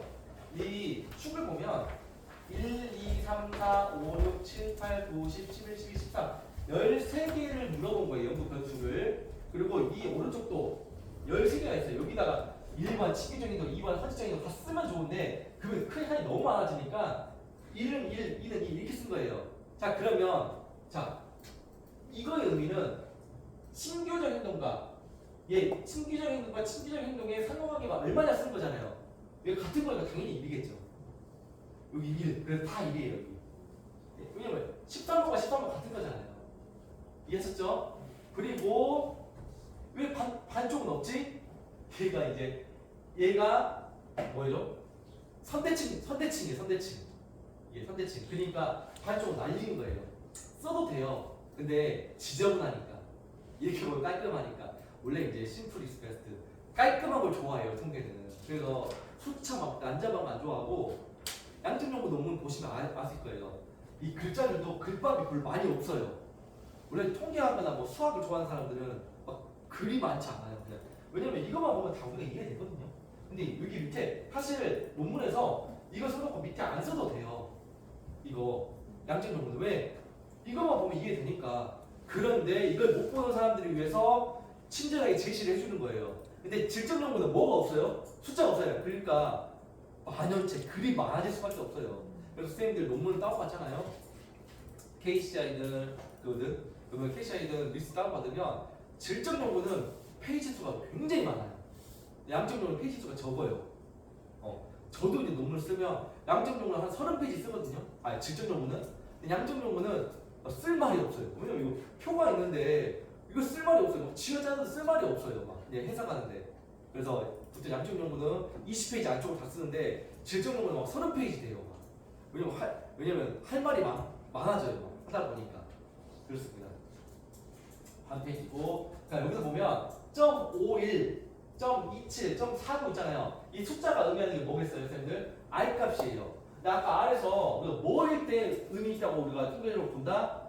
.6. 자, 얘네들은 헌시적 행동. 자, 헌시적 행동이 친밀적 행동과 상관이 어느 정도 있긴 있죠. 아니 없는 건 아니에요. 이렇게. 근데 .6 이상인 것들 얘네들을 보는 거예요. 아 여기. 이거 내가 일일이 집어넣은 거 아니에요. 통계에 있잖아. 그 상황에 돌리잖아요. 이 표가 나와요. 이게 숫자가 나와서 컨트롤 C, 컨트롤 V 딱 집어넣기만 하면 돼요. 그래서 나머지 이런 데 삭제해버리고 그냥 집어넣으면 됩니다.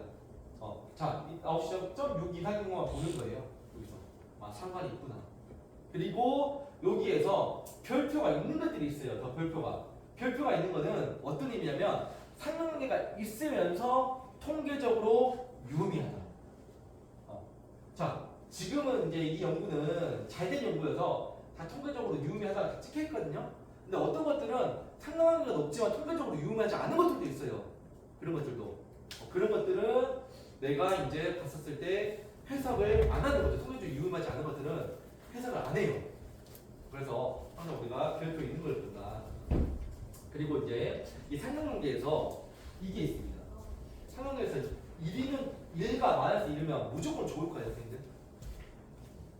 무조건 좋을까요? 아니에요.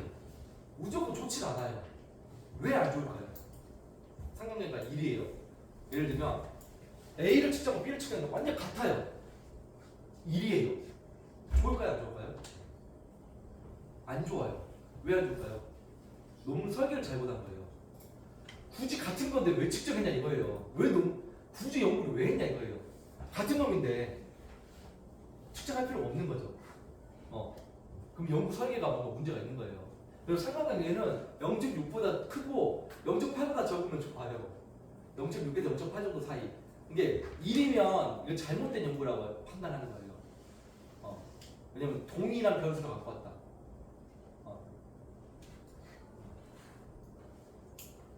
그렇습니다. 자, 회귀분석 볼게요. 회귀분석. 회귀분석은 상관관계를 전제로 깔고 가는 거잖아요, 선생님들. 상관이 있다는 걸 전제로 깔고 갑니다. 그러다 보니까 이게 뭐 연속분 자료예요. 회귀분석이란 변수들 간의 상관관계를 분석하고 특정 변수의 변화, 독립변이니 에 따라서 x에 따라서 y값, 종속변수의 변화를 예측하기 위해 사용돼요. 그래서 그래프 값이 y는 ax 플러스 b로 만들어져요. 자, 회귀변수는 변수들의 상호 관련성 분석하는 데 있어 독립변수와 종속변수 간의 관련성 정도와 독립변수의 값의 변화에 따른 종속변수의 값의 변화의 예측 초입니다. 말이 길지만 무슨 말인지 아시겠죠? x값이 변하는 것에 따라서 y값을 예측할 수 있는 거예요. 그래서 이 상관이 강할수록 회귀선이 가까이 위치하게 된다. 무슨 말이냐면 상관이 더 많이 있을수록 예측량이 더 커지는 거예요. 자, 물리점수와 수학점수의 상관이 0.8이라고 해볼게요. 자, 수학 성적과 국어 점수도 0.6이라 해볼게요. 자, 수학을 잘하는 애들이 국어도 잘하나요, 선생님들? 공부 잘하는 애들은 다 잘해요, 사실.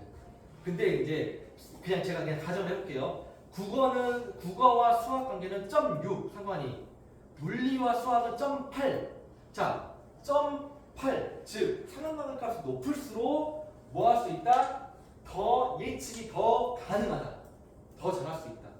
왜냐면 그 상관관계 값이 뭐에 속하니까? 기울기에 속하니까. 아시겠죠, 선생님들? 거는 상관 진도 강할수록 회계선에 가까워진다. 더 정확한 예측 가능하다.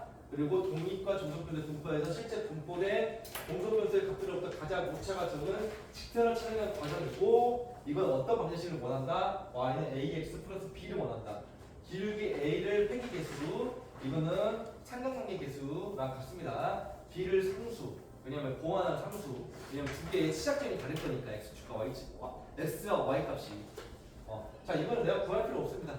내가 통계 돌리면 이 값이 나와요. a 값이 뭐고 b 값이 나오고 자 아노바를 분석하고 빼기 분석하는 이유는 관찰 점수들에서 나타난 변량을 설정하기 위해서고 이런 말 그냥 나중에 이제 보시면 되고 단순 선형 회귀 분석 우리가 이제 하는 것들이 단순 회귀예요. 두 개를 보는 거잖아요. 두 개. 독립과 종속이 하나일 때는 단순 회귀를 보는 거예요. 두 개 선형 A와 B, X축 하나, Y축 하나 이걸 보는 거고 중다 선형이 있어요. 독립 분수가 여러 개 들어갈 수가 있거든요.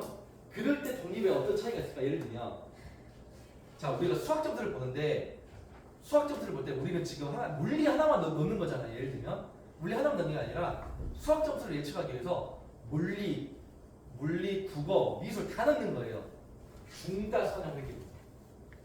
근데 우리가 일반적인 논문에서 중다 회귀 선형 분석은 결합값 잘 안 나와요. 그래서 우리가 많이 뭘 넣는다? 단순 선형 회귀 분석을 넣는 겁니다. 단순 선형. 물론 중다 선형 회귀 분석 넣어요. 독립 여러 개 넣기도 해요. 근데 그 값을 보고 우리가 판단하고 더 세부적으로 보기 위해서 하나하나 또 보는 거예요. 이해 안 되시죠? 볼게요. 이겁니다. 자, 합격 풍도가 하나예요.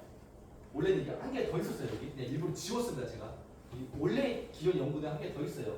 보기가 얘도 보고 하는 건데 설명드리기 위해서 얘 지워버리고 합격 풍도가 학교에서 하는 전학공 있잖아요. 전학공에 선생님들 참여들에 상관이 있나요, 선생님들? 전학공의 활성화 정도와 학교 풍토, 학교 문화가 좋아요. 연관이 있나요, 없나요? 있다고 설명할 수 있잖아요. 예측하는 거죠. 상관이 연구해보니까 물론 한 개 더 있지만 걱정한 게 상관이 있어요. 상관이 있으니까 뭐까지 노린 거예요? 회기까지 노린 거예요. 회기까지. 결과가 없나? 학교 풍토가 전문가 한국 공동체 활동 수준에 미친 영향을 볼게요. 근데 자 아까 이제 말했을 때 단순 회귀 분석이 있고 중다 회귀 분석이 있다 했잖아요. 중다라는 건 뭐였죠? 독립분이 여러 개일 때.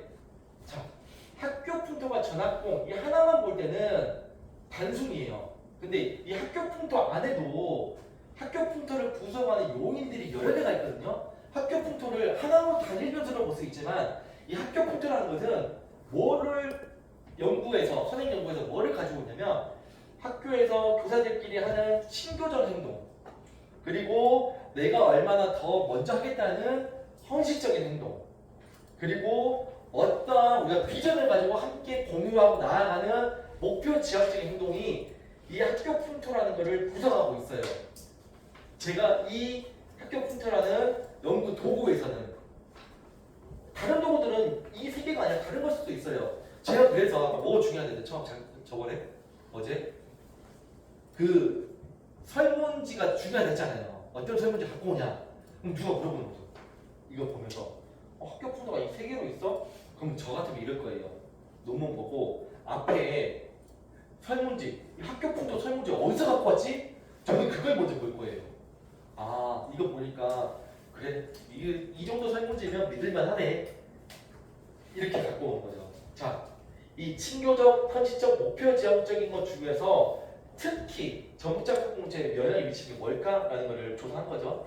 자, 이 표 그냥 통계 돌리면 나옵니다. 나와서 이제 우리가 뭐만 해석한다? T에 있는 여기서 별표값만 해석하는 거예요. 별표값. 자, 별표 있는 거 뭐가 있죠, 님들? 보니까 헌신적과 목표 지향적이 있죠. 잘 나왔습니다. 학교 풍토가 전문적 속도에 영향을 미치는데 특히 뭐만 미친다? 영향이 유의미한 거는 헌신적인 행동과 목표 지향적 행동만 전문적 성공률을 높일 수 있다는 거예요. 이 연구 결과는 그래요. 자, 그러면 여기서 제가 이 연구를 했거든요. 어떤 걸 제안했냐면 학교에서 하는 예를 들면 회식이라든지 그런 거 있잖아요. 배구라든지 이런 것들이 친교적 행동이라고 한다면 친하게 하는 거 있잖아요. 그런 것들은 과연 전화권을 높일 수 있을까? 전화권을 높일 수 있지 않다는 거예요. 전화권. 그럼 전화권을 높일 수 있는 건 뭔데? 선생님들께서 한 번 더 내가 먼저 더 헌신하는 거. 내가 자료를 준비해볼게. 내가 더 해볼게. 이러한 마인드. 그리고 우리 학교는 뭔 비전이 딱 있어요. 우리 학교는 아이비 학교로서 뭐 해야 돼. 우리 학교는 뭐 연구학교, 서도학교로 뭐 해야 돼. 이런 비전이 있을 때 전화권이 더 잘 된다는 거죠. 너무 결과가 안 그렇습니다. 잘 썼죠 이거. 이거 인용이 아무튼 그렇습니다. 이 결과 근데 이거 쓴 지 오래됐어요. 2017년, 18년인가 19년도에 썼거든요. 이때 한참 이제 전화권 막 활성화될 시기예요. 그래서 그때는 이 정도 막 연구하면 엄청 잘했다 했는데 지금 이거 연구 못 써요. 이거는 지금 흔하잖아요. 전화권 이미 한물 갔다고 그렇게 하긴 하지만 그렇지만 이미 학교에 많이 정착이 돼 있거든요, 사실. 근데 이런 연구를 쓸 수가 없어요. 왜냐면 이 당시에는 전화공을 활성화시키는 게 목적이었어요. 그럼 어떻게 하면 활성화시킬 수 있을까? 이 연구들이 활발했죠.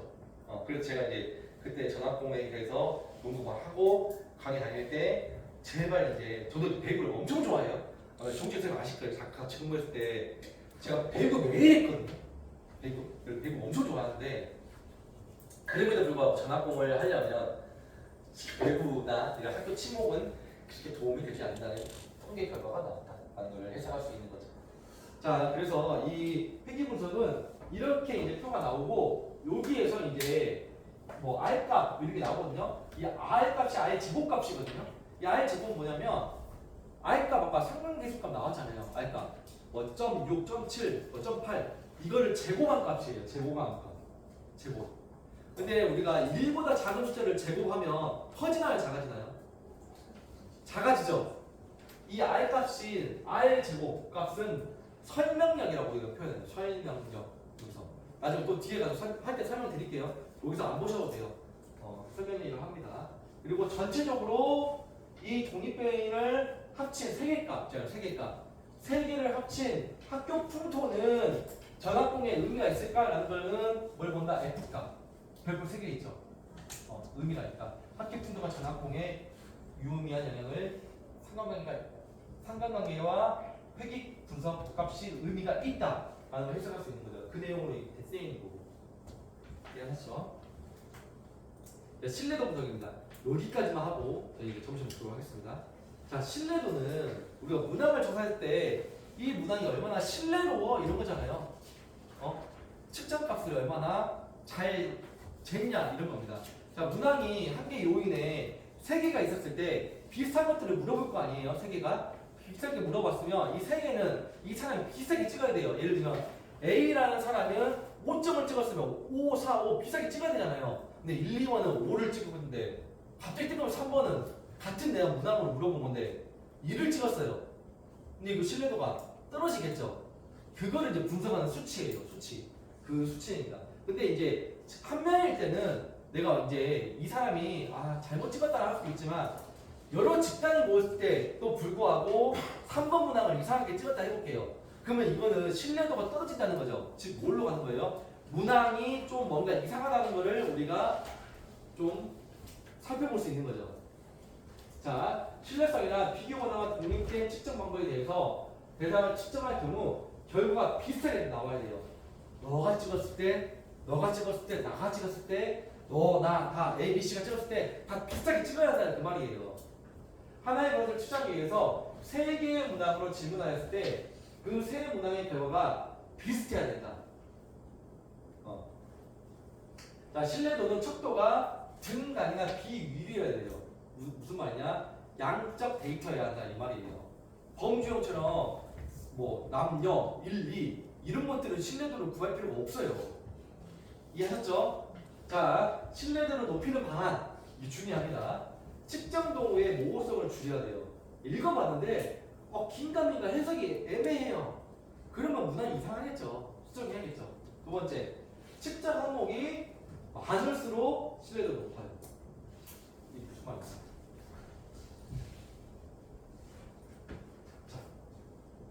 A를 측정하는 문항이 있다 해볼게요. 근데 A를 측정할 때 한 개의 문항으로 측정하지 않을 거 아니에요.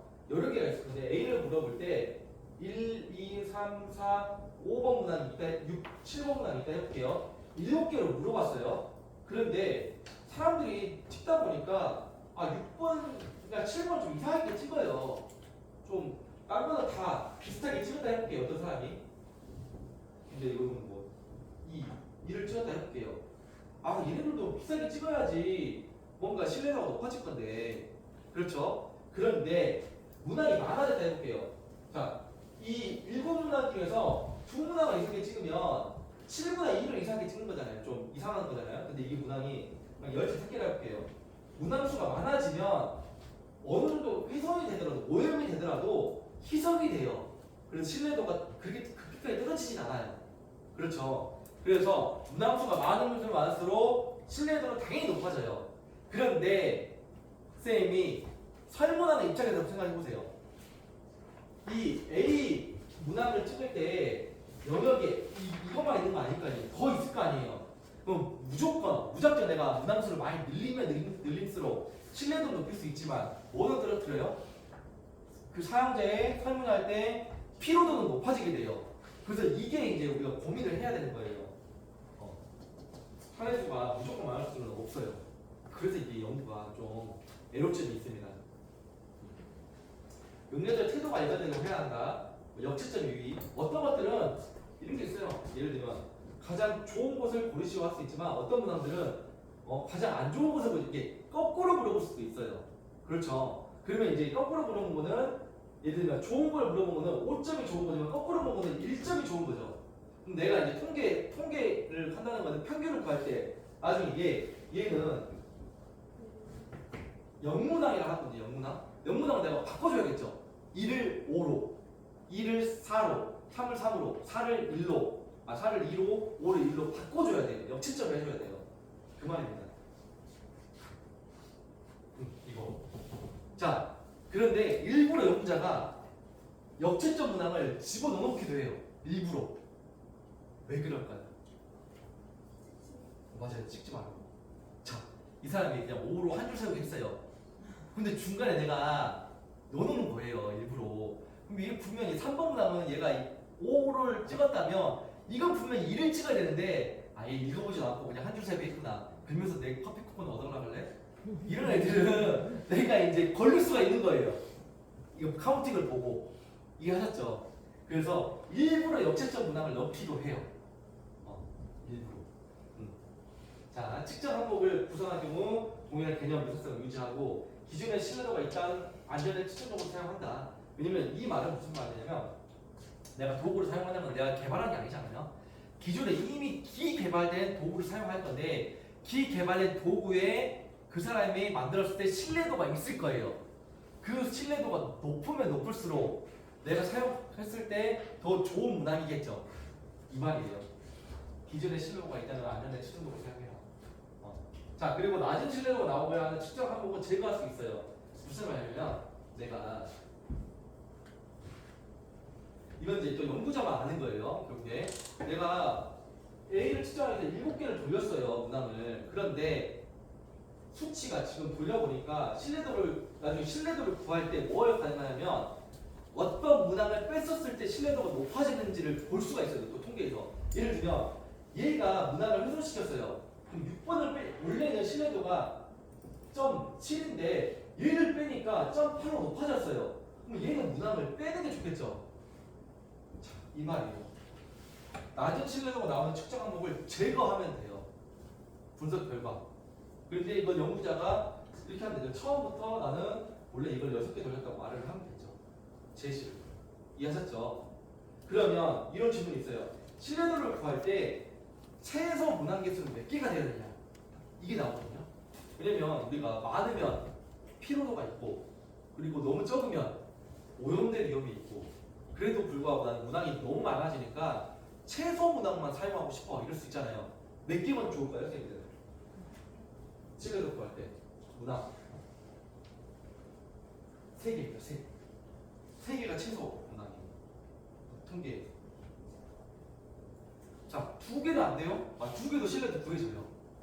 그런데 2개로 해볼게요. 2개로. 그러니까 2개를 구하면 신뢰도가 맞을 확률이 커요. 굉장히. 예, 문항 계산은 가능해요. 근데 신뢰도가 낮을 확률이 있어요. 왜냐하면 두 개로 치면 얘 5점 찍었는데 4점 찍었잖아요. 예를 들면 이거 벌써 1이 차이 나잖아요. 근데 세 개로 치다면 세 개로 한다면 하면 평균이 더 얘 평균은 4.5지만 5, 4, 5의 평균은 더 높아지잖아요. 왜냐면 얘 평균으로부터 얼마나 또 떨어지냐 이걸 가지고 또 신뢰도를 구하는 거거든요. 그러면 이제 문항 개수가 많아지면 많아질수록 좀 더 계산이 신뢰도가 높아질 확률이 있기 때문에 3개는 기본적으로 까먹어야 돼요. 그런데 우리는 3개로 돌리진 않아요. 최소 문항을 몇 개까지 가냐면 4개에서 5개를 가지고 와요. 뭘 염두에 둬서? 이거 마지막 낮은 신뢰도가 나오게 하는 측정 항목을 제거할 수도 있는 가능성을 가지고 왔기 때문에 한 개의 영역, 예를 들면 창의성 안에서 유착성을 구하는 문항은 3개면 돼요. 하지만 우리는 몇 개를 가지고 간다? 4개에서 5개 정도는 안전하게 좀 측정을 하는 게 좋아요. 왜? 맨 마지막에 제거 가능성을 고려해서 그렇습니다. 자, 그러면 신뢰도는 어떻게 나오냐? 신뢰도는 추정해서 이렇게 나옵니다. 각각의 이제 요인, 이 요인의 문항이 학급 풍토의 요인의 문항이 14개가 있어요. 자기준절이 9개가 있고 3번이 6개, 3개, 4개가 있어요. 자, 최소 3개 문항 이상이니까 충족했죠? 근데 이건 좀 위험하긴 했어요. 그럼에도 불구하고 구해보니까 .876, .734, .885, .971 자, 이게 제일 높네요. 왜 그러겠어요, 선생님들? 통계적으로 물론 수치가 좋아서 그럴 수 있지만 뭐 때문에? 문항수가 많으니까 당연히 좋을 수밖에 없다. 그러니까 문항수가 작은 거는 당연히 낮을 수밖에 없어요. 자, 그러면 이 우리가 통계적으로 크롬바 알파 값 사용하거든요. 그러면 이 크롬바 알파 값은 이게 신뢰도 값이에요. 이게 신뢰도를 크롬바의 알파 값이라고 불러요. 근데 크롬바 알파 값은 뭐 통계적으로 봤을 때 뭘 가냐? 0.6에서 0.7인 경우 수용할 만한 걸로 여긴다. 이거는 제가 쓴 게 아니라 통계학 책에서 일반적으로 쓰는 용어예요. 이거는 뭐 참고문화 넣을 필요도 없습니다. 왜냐면 일반적으로 널리 알려진 거니까. 우리가 1 더하기 1을 2라고 참고문화 달진 않잖아요. 이미 알려지니까. 자, 0.8, 0.9인 경우 바람직하게 여기기 때문에 요에 대한 신뢰도는 양호한 것으로 판단되었다. 그러니까 한 0.6 이상이면 그래 신뢰도 높네 문항이. 안전하게는 한 0.7 이상이면 더 좋아. 그래서 0.6을 기준으로 한다. 라는 겁니다. 이렇게 신뢰도 있고.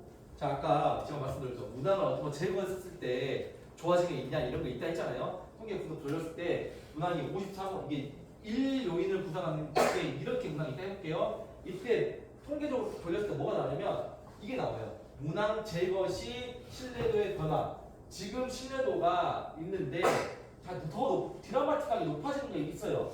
쭉쭉쭉 봤을 때. 이미 이제 해놓고 한 거네요. 어떤 걸 제거하니까 0.889에서 이거 떨어지고 아무튼 여기서 어떻게 나오면 그걸 제거하면 됩니다. 영문자가 판단하는 거예요. 제거했을 때 그거 높아졌다라고 생각하면. 그래서 나중에 이제 구해서 한번 볼게요. 그래서 이런 경우가 나온다 하는 겁니다. 네, 이렇게 이제 오늘 하는 걸 마치고 이제 오후에는 방금 제가 오전에 말씀드린 것들 있잖아요. 오후는 오히려 더 쉬워요. 그냥 손가락 클릭하면 바로 나옵니다. 오히려 더 쉬워요. 근데 이 클릭한 게 그냥 내 뇌와 손가락이 따로 놀면 안 되세요. 그래서 클릭하는 걸로 오전에 봤던 것들을 싹 다 분석을 한번 해보겠습니다. 혹시 SPSS 프로그램 제가 드렸는데 기존 가지고 계셨던 분 선생님 상관없고 혹시 안 까신 분 계실까요? 다 까셨죠? 깔고 제가 수업을 바로 이제 오후에 시작하도록 하겠습니다. 그러면 오후에 저 13시 10분 1시간 뒤에 뵙도록 하겠습니다. 네, 고생하셨습니다.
가입을 해야 되는데 그 14일간 체험판에 라이센스가 나올 걸로 예상이 되거든요. 네. 그래서 로그인은 회원 가입을 하고 네. 네.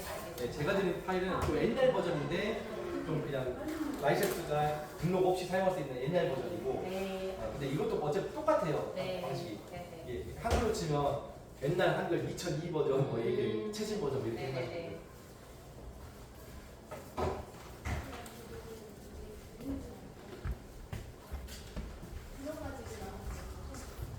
네 맞아요.